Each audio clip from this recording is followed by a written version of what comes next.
복잡한 뉴스 쉽게 설명해 드릴게요. 단순한 사건이 아닙니다. 이 안에는 우리가 꼭 알아야 할 진실이 숨어 있습니다. 지금부터 하나씩 살펴보겠습니다.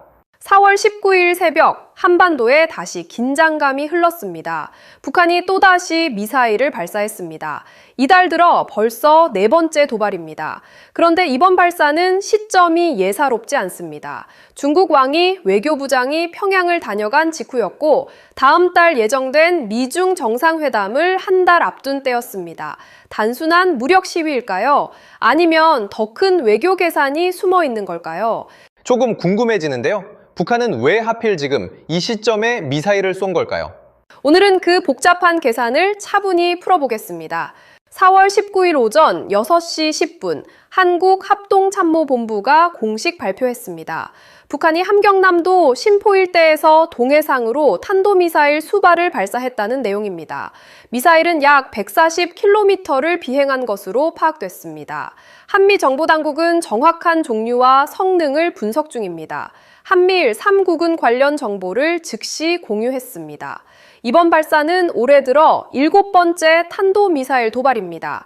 그리고 4월 들어서만 4번째입니다. 북한은 최근 거의 쉬지 않고 무력 시위를 이어가고 있습니다. 며칠 전에는 발사 직후 실패로 보이는 장면도 포착됐고 다음 날에는 하루 2차례 연속 발사를 감행했습니다. 즉 단발성 행동이 아니라 지속적이고 계획된 움직임으로 보는 시각이 많습니다. 북한의 움직임은 미사일 발사에만 그치지 않았습니다. 최근 김정은 위원장은 신형 구축함 최현호에서 미사일 시험을 직접 참관했습니다. 북한판 이지스함으로 불리는 5,000톤급 신형 군함입니다.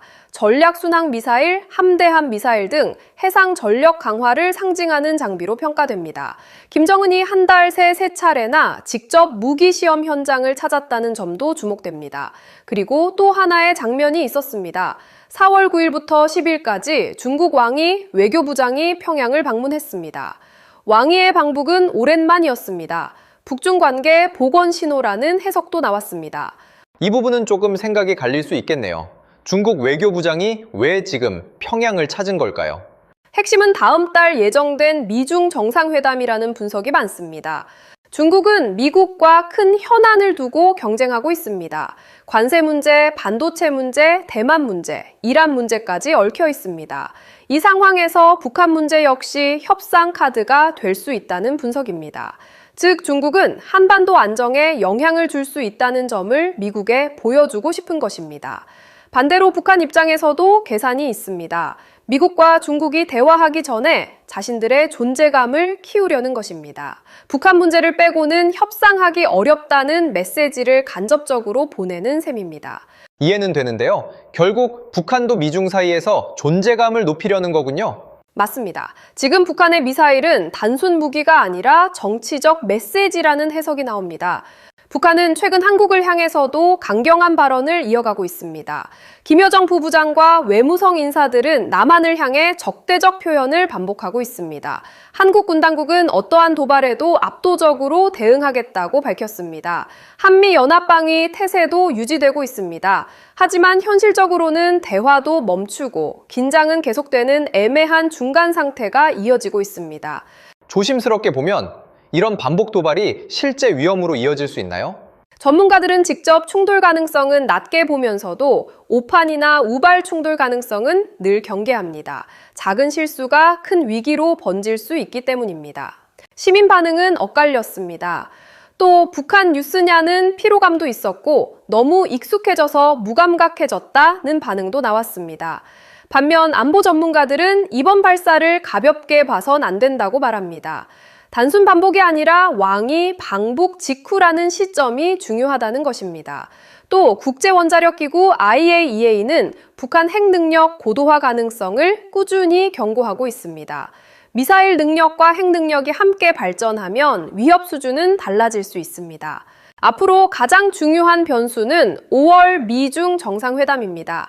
이 자리에서 북한 문제가 공식 의제로 다뤄질지 중국이 어떤 역할을 약속할지가 핵심입니다. 시나리오는 크게 두 가지입니다. 첫째, 중국이 북한을 관리하며 긴장을 낮추는 방향으로 움직이는 경우입니다.